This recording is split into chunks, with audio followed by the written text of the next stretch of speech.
বাংলাদেশের ফুটবলে কি সত্যি নতুন জাগরণ শুরু হয়েছে, নাকি আমরা এখনও স্বপ্ন দেখছি, বাস্তবের বড় পরীক্ষাটা বাকি? এ মাসেই দেশের ফুটবল অঙ্গনে যুক্ত হচ্ছেন আরও দুজন প্রবাসী বংশোদ্ভূত ফুটবলার, রোনান সুলিভেন এবং ডেকল্যান সুলিভেন। বিষয়টি নিশ্চিত করেছেন বাংলাদেশ ফুটবল ফেডারেশনের সহ-সভাপতি ফাহাদ করিম। অনূর্ধ্ব ২০ সাফ চ্যাম্পিয়নশিপকে সামনে রেখে এই দুই তরুণ ফুটবলার ক্যাম্পে যোগ দেবেন। এমনকি মূল একাদশেও দেখা যেতে পারে তাদের, এমন সম্ভাবনার কথাও জানিয়েছেন তিনি। নিঃসন্দেহে এটি আশাবঞ্জক খবর, কিন্তু প্রশ্ন হচ্ছে, শুধু প্রবাসী খেলোয়াড় এনে কি বাংলাদেশের ফুটবলকে নতুন উচ্চতায় নেওয়া সম্ভব, নাকি এর পেছনে আরও বড় কোনো ঘাটতি রয়ে গেছে, যেটি সমাধান না হলে এই উদ্যোগগুলো শেষ পর্যন্ত অপূর্ণই থেকে যাবে? প্রথমেই ইতিবাচক দিকটি বলি। ফাহাদ করিম যেভাবে রোনান ও ডেকল্যান সুলিভেনের অন্তর্ভুক্তির ঘোষণা দিয়েছেন তা ছিল পরিপাটি ও স্বচ্ছ। আরও ভালো লেগেছে একটি বিষয়, এই দুই ভাইকে বাংলাদেশে আনার পেছনে যিনি দীর্ঘ ১-১.৫ বছর অক্লান্ত পরিশ্রম করেছেন, সেভ বাংলাদেশ ফুটবল উদ্যোগের দিন মোহাম্মদের নাম তিনি প্রকাশ্যে উল্লেখ করেছেন এবং তাকে ধন্যবাদ জানিয়েছেন। দেশের ফুটবলে যারা নীরবে ব্যক্তিগত উদ্যোগে কোনো স্বার্থ ছাড়া কাজ করে যাচ্ছেন, তাদের স্বীকৃতি দেওয়া অত্যন্ত জরুরি, কারণ এই স্বীকৃতিই ভবিষ্যতে আরও মানুষকে উৎসাহিত করে। তবে এখানেই একটি বেদনাদায়ক বাস্তবতার কথাও বলতে হয়। যখন হামজা চৌধুরীকে বাংলাদেশের হয়ে খেলতে রাজি করানোর প্রক্রিয়া চলছিল, তখন ধাপে ধাপে যে যোগাযোগ, পরিচয় এবং সম্পর্ক তৈরির কাজটি হয়েছিল, সেই গুরুত্বপূর্ণ সংযোগকারীর নাম কখনোই আনুষ্ঠানিকভাবে উচ্চারণ করা হয়নি। অথচ সেই সময় সাংবাদিক ও সাবেক জাতীয় দলের খেলোয়াড় রাশেদুল ইসলাম, যিনি তখন প্রথম আলোতে কর্মরত ছিলেন, ব্যাকগ্রাউন্ডে থেকে বড় ভূমিকা রেখেছিলেন। এর আগে বিভিন্ন গ্রুপ থেকে যোগাযোগের চেষ্টা থাকলেও মূল সংযোগটি তিনিই স্থাপন করেছিলেন, কিন্তু তাকে ন্যূনতম ধন্যবাদও দেওয়া হয়নি। এমন উদাহরণ ভবিষ্যতে অন্যদের নিরুৎসাহিত করতে পারে।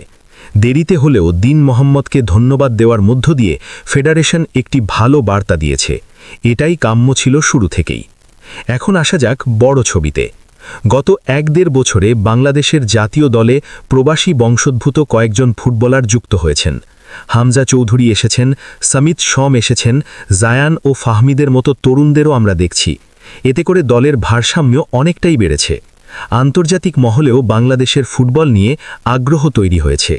এমনকি ফিফার মতো প্ল্যাটফর্ম থেকেও দক্ষিণ এশিয়ার শক্তি হয়ে ওঠার প্রসঙ্গে প্রশ্ন তুলেছে, যা আমাদের জন্য ইতিবাচক ইঙ্গিত। কিন্তু বাস্তব ফলাফল? আমরা এখনও বড় কোনো ট্রফি জিতিনি।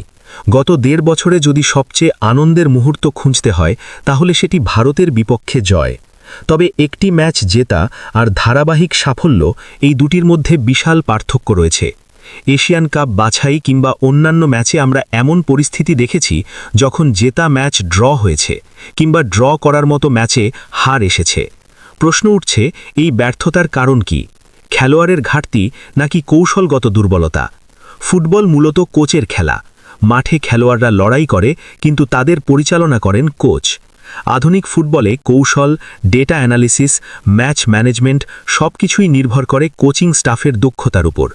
আপনি যত প্রতিভাবান খেলোয়াড়ই আনুন না কেন, যদি সঠিক কৌশল না থাকে, যদি ম্যাচের গুরুত্বপূর্ণ মুহূর্তে সঠিক সিদ্ধান্ত না আসে, তাহলে ফলাফল অধরাই থেকে যাবে। এই জায়গাটিই এখন সবচেয়ে গুরুত্বপূর্ণ। প্রবাসী ফুটবলার আনার উদ্যোগ অবশ্যই প্রশংসনীয়, কিন্তু তার সঙ্গে যদি আন্তর্জাতিক মানের আধুনিক ফুটবল জ্ঞান সম্পন্ন কোচিং স্টাফ নিয়োগ না দেওয়া হয়, তাহলে এই সম্ভাবনাময় দল থেকেও প্রত্যাশিত ফল মিলবে না। শুধু জাতীয় দল নয়, বয়সভিত্তিক পর্যায়েও দক্ষ কোচ দরকার। অনূর্ধ্ব ২০ সাফ চ্যাম্পিয়নশিপের রোনান ও ডেকলানের মতো খেলোয়াড়রা খেলতে আসবেন, কিন্তু তাদের সর্বোচ্চ পারফরম্যান্স বের করে আনতে হলে সঠিক প্রশিক্ষণ ও কৌশলগত দিক নির্দেশনা অপরিহার্য। এর আগেও টেকনিক্যাল ডিরেক্টর, বয়সভিত্তিক কোচ ও একাডেমি কোচ নিয়োগের জন্য সার্কুলার দেওয়া হয়েছিল, কিন্তু বাস্তবে তেমন অগ্রগতি দেখা যায়নি। কেবল টেকনিক্যাল ডিরেক্টর হিসেবে সাইফুল বাড়ি টিটুর নিয়োগ ছাড়া অন্য পদগুলো এখনও অনিশ্চিত। সামনে বড় টুর্নামেন্ট, অথচ কোচিং কাঠামো অগোছালো। এভাবে দীর্ঘমেয়াদে সাফল্য সম্ভব নয়। আরেকটি গুরুত্বপূর্ণ বিষয়, বর্তমান কোচ কাবরেরার চুক্তি ৩১ মার্চ শেষ হচ্ছে। এরপর কি হবে? তাকে রাখা হবে, নাকি নতুন কাউকে আনা হবে? যদি পুরানো ব্যর্থতার ধারাবাহিকতা বজায় থাকে, তাহলে শুধু খেলোয়াড় বদলিয়ে লাভ হবে না। প্রয়োজন একটি দীর্ঘমেয়াদী পরিকল্পনা, যেখানে অন্তত 3 থেকে 5 বছরের জন্য অভিজ্ঞ ও আধুনিক কোচিং স্টাফকে দায়িত্ব দেওয়া হবে। সবশেষে কথা একটাই, রোনান সুলিভেন, ডেকল্যান সুলিভেন, হামজা চৌধুরী কিংবা ভবিষ্যতে আসা আরও যে কোনো প্রতিভাবান ফুটবলার মাঠে নিজেদের উজাড় করে দেবেন, কিন্তু সঠিক কৌশল, পরিকল্পনা ও দিক নির্দেশনা ছাড়া তাদের সেই শ্রম কাঙ্ক্ষিত সাফল্যে রূপ নেবে না। বাংলাদেশের ফুটবল সত্যিই যদি নতুন যুগে প্রবেশ করতে চায়, তাহলে খেলোয়াড় সংগ্রহের পাশাপাশি সমান গুরুত্ব দিতে হবে কোচিং কাঠামো ও দীর্ঘমেয়াদী পরিকল্পনায়। নয়তো সম্ভাবনার আলো জ্বলবে ঠিকই, কিন্তু ট্রফির ঝলক দেখা যাবে না।